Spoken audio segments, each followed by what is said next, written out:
You're famous, or maybe infamous, for visiting the White House right after 9/11 and meeting with George W. Bush. There's been a lot of misinformation until this day, which I can't understand, about your role in that meeting before and after.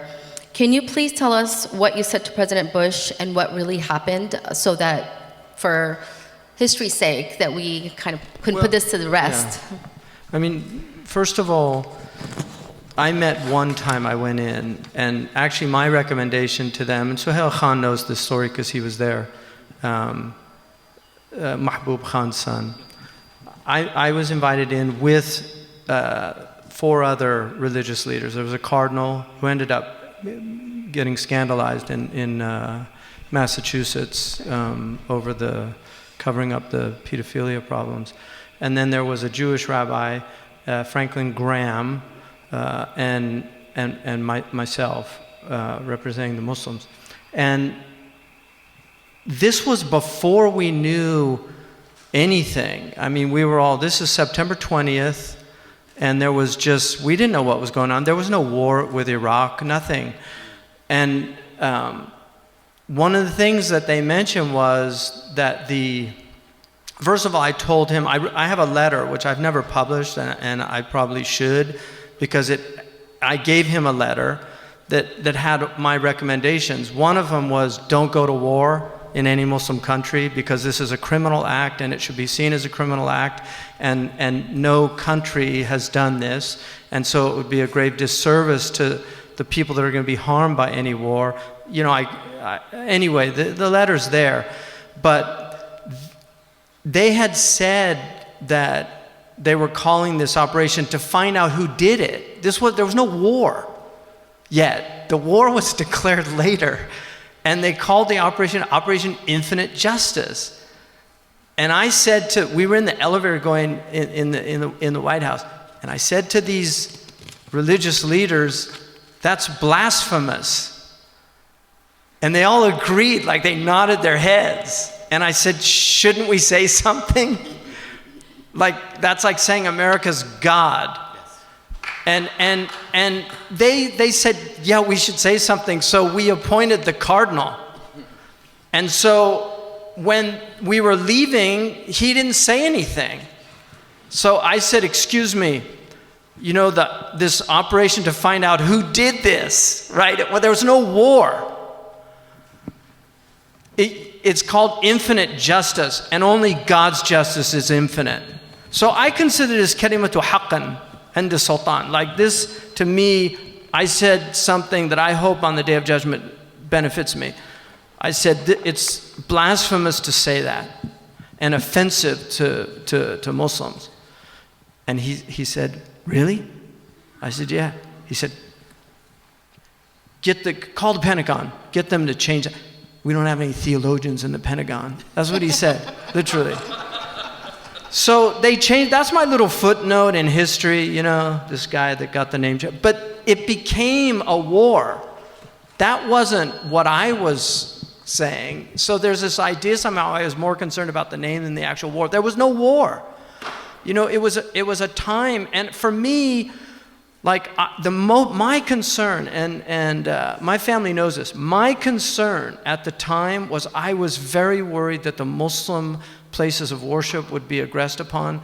My estimation for the people of this country went up enormously after 9/11, because most of our mosques had flowers. We had people calling. I was floored by that. Mahal Gunaidi, who's not here, she knows we met. And I said, listen, I've been watching these, now they're called Islamophobes. I just said anti-Muslim people since the mid-90s. And these guys are going to use this as an opportunity to completely create a smear campaign against our community and make us look like a fifth column in the United States. That was my concern, was how Muslims are going to be viewed, about how Muslim women wearing the hijab are going to get accosted, our children being bullied. Those were all my concerns at the time. My concern was this community. We're here. We live here. We've been here for probably at least 400 years, Muslims, on these shores. We're here, and as far as I know, nobody's going anywhere, at least the vast majority of we have to live here. And if people don't know who we are, if we allow other people to frame who we are, then we've been framed. That's right. Right? And Islam, our Sharia says you have to obey the laws of the land.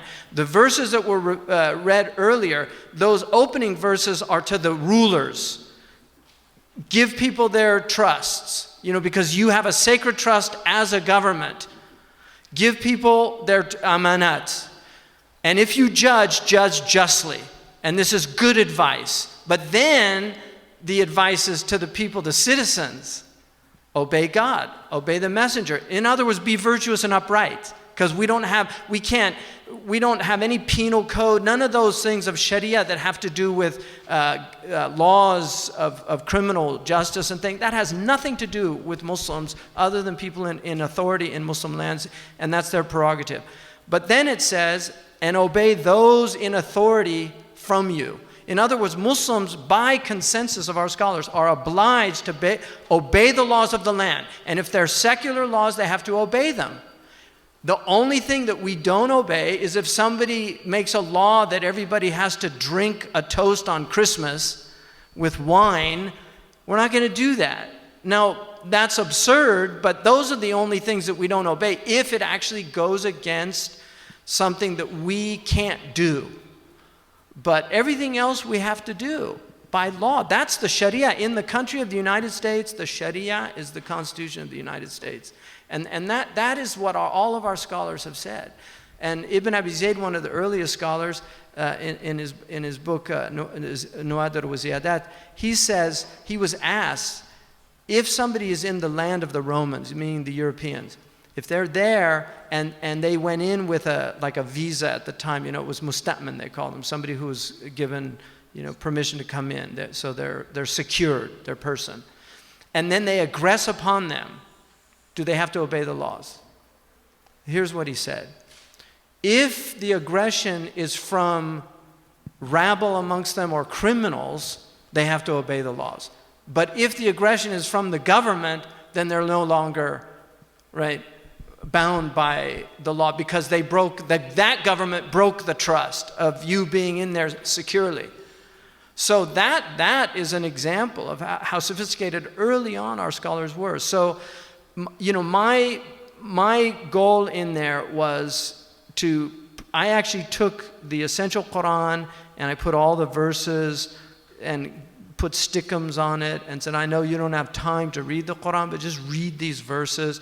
I gave him a thing from Muhammad Zakaria about the character of the Prophet, that he never repaid a wrong with another wrong. And I said, this has nothing to do with Islam. So I was in there to explain what Islam is. And to be fair to him, I think he did horrible things afterwards with the war in Iraq and listening to the neocons and what happened. It's terrible. And a lot of people died because of misadventures. But initially, we have to be grateful that he went to a mosque almost immediately. He did that news conference. He talked about how Muslims are good citizens of this country. So he actually did the right things initially. And I think it benefited us as a community. Unfortunately, today, we have a whole other problem with just the rhetoric has been so aggressive